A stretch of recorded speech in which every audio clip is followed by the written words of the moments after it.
Alright. Na na na na na na na na na na na na na na na na bike man, bike man, bike man.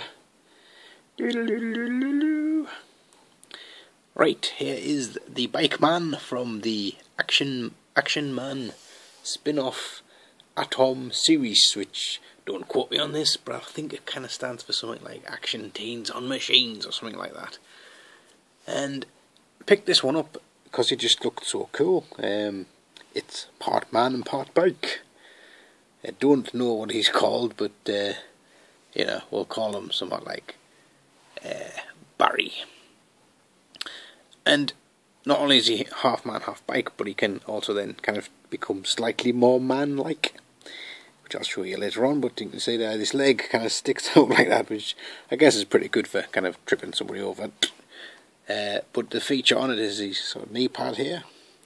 You press that and it pops out. So I guess that is what you would class as his kickstand. Ba-dum-ts. So we'll just take him from being part bike, part man, to being a little bit more manly.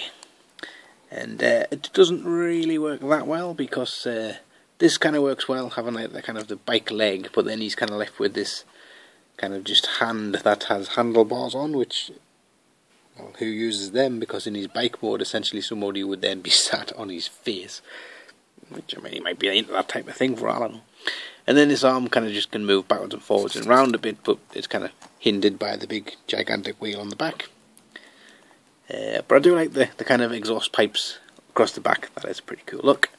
And I do like the fact that he can kind of, you know, be walking along and just pushing himself along on his wheel, like you do. And now, obviously, the speedometer does look a bit like a watch. And as you can see, it's 5:25.